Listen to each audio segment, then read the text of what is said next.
आज मैं आपको ध्रुव के बारे में कहानी सुनाने जा रही हूँ। तो जो ध्रुव थे वो थे राजा उत्तानपाद के पुत्र और उनकी दो रानियाँ थी। एक थी सुरुचि और एक सुनीति। जो सुनीति थी उसका एक पुत्र था और जो सुरुचि थी उसका भी एक पुत्र था। तो सुरुचि का जो पुत्र था वो थोड़ा झगड़ेलू और घमंडी स्वभाव का था, क्योंकि उसकी माँ भी ऐसी थी। और जो सुनीति थी उसका भी एक पुत्र, उसका नाम था ध्रुव। और सुनीति थी जो सरल और सहन स्वभाव की थी, तो उसके पुत्र भी वैसी ही था।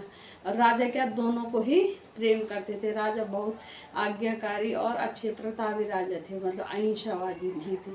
और उसके बाद क्या हुआ कि जब जो राजा एक दिन अपनी सभा में उस पे सिंहासन पर बैठे हुए थे और उसी टाइम क्या ध्रुव आया दौड़ के और राजा की गोदी में बैठ गया। और सुरुचि को ये बात बिल्कुल अच्छी नहीं लगी। उन्होंने क्या किया कि ध्रुव को गोदी से नीचे उतार दिया और कहा कि ये इस गोदी पे बैठने के लिए तुम्हें पहले मेरे पुत्र का स्थान लेना पड़ा, उसके तरह उच्च बनो।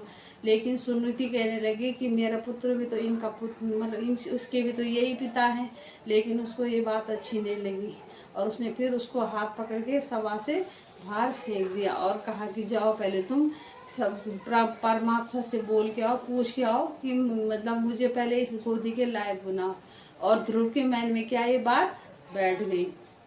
और उसके बाद वो क्या कहे कि जंगल की ओर निकल गए।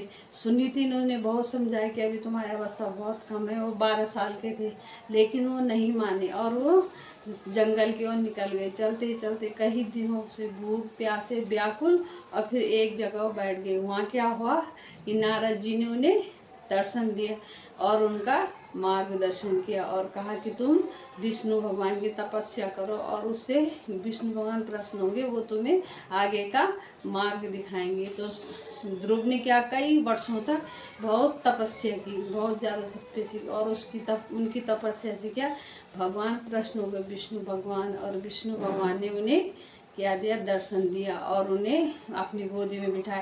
कहा कि तुम्हें सब भगवान का सबसे उच्च स्थान मिल गया, अब तुम्हें किसी गोदी पे बैठने की मतलब ज़रूरत ही नहीं, आवश्यकता नहीं। और उन्हें वरदान दिया कि तुम आकाश में हमेशा क्या है ध्रुव तारे के नाम से जाने जाओगे और तुम्हारा स्थान क्या होगा, सबसे ऊंचा होगा।